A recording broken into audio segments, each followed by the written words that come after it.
Maki Rena!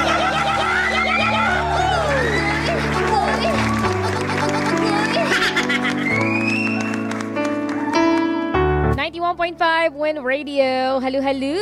Halo kay Ube, mga marikoy, parikoy, mga kapitbahay kong pakialamero at pakialamera. Andito na naman ang inyong kumaring dakilang pakialamera, kumaring Maki Rena! That's me, willing na willing makialam sa mga pinagdaraanan sa buhay ng ating mga kapitbahay. Dito pa rin sa Maki Alam. Ready na ba kayo? Ready na ba kayong uminit na naman ang ulo? At mahabag sa mga kwento ng ating marurupok na kapitbahay. At tayo na't pakinggan at makialam sa problema ni Ninya ng Makati City. Maring Maki, ako po si Ninya. My girl best friend po ako for almost 10 years na tawagin nyo na lang po sa pangalang Catherine. Halos sabay kaming nag-mature ni Catherine. Magkasama kami sa halos lahat ng gala, inuman at mga okasyon sa buhay namin. Hanggang sa napagdesisyonan niya na mag-asawa, ay labuntis siya ng lalaking bago lang niya noon nakilala. Sa una, okay lang naman yung pakikisama ng asawa ni Catherine sa akin. At sa katunayan, naging ninang pa ako ng anak nilang dalawa. Halos madalas din kaming nagkakasama noon lalo na sa mga travel namin. Maring Maki, nangyari ang lahat sa isa naming gala sa Puerto Galera. Kasama ni Catherine noon ang asawa at ang anak niya. Ewan ko ba Maring Maki kung anong hangin ang umihip at bigla akong nag-init sa asawa ng best friend ko noong nagkalasingan kami. Maaga kasing natulog noon si Catherine dahil sinabayan niyang matulog ang anak nila. Mare, may nangyari sa amin ng asawa ng best friend ko dahil inakit ko siya ng gabing iyon. Agoy! Agoy! First time mangyari yun sa akin at dahil doon, nagbago na ang pagtingin ko sa asawa ng best friend ko. Simula noon, nakikita na kami ng palihim hanggang sa lumalim na yung nararamdaman ko para sa kanya. Hanggang sa may nangyari pa sa amin ng paulit-ulit at nagbunga ang lahat ng iyon.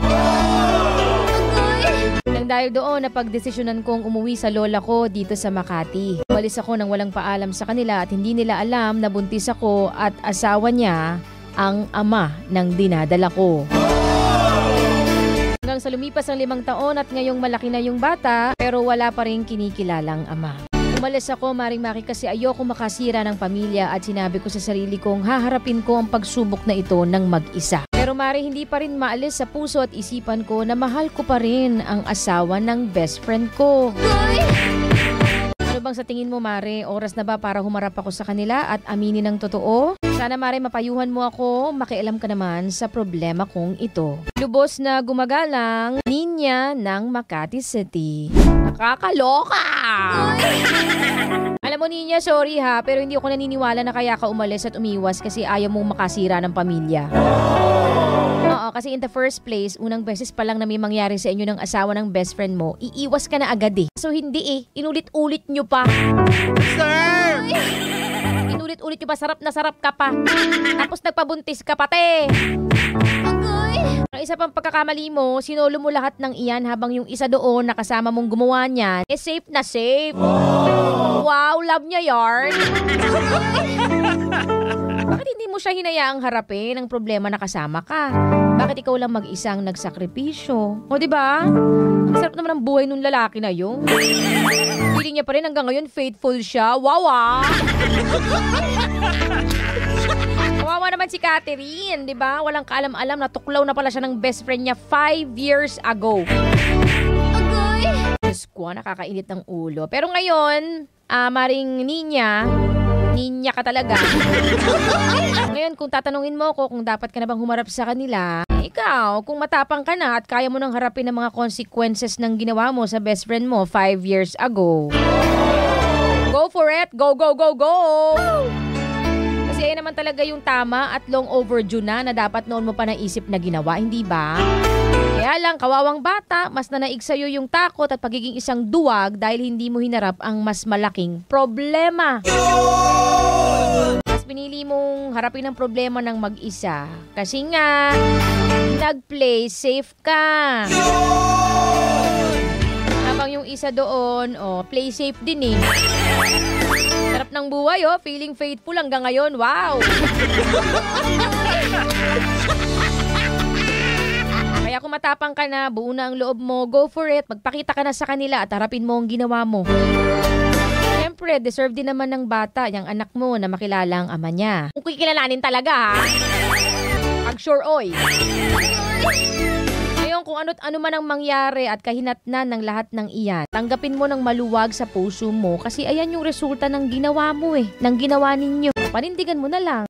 At least kahit paano makahinga-hinga ka man lang ng maluwag, ano? Do it as a favor for your own peace of mind.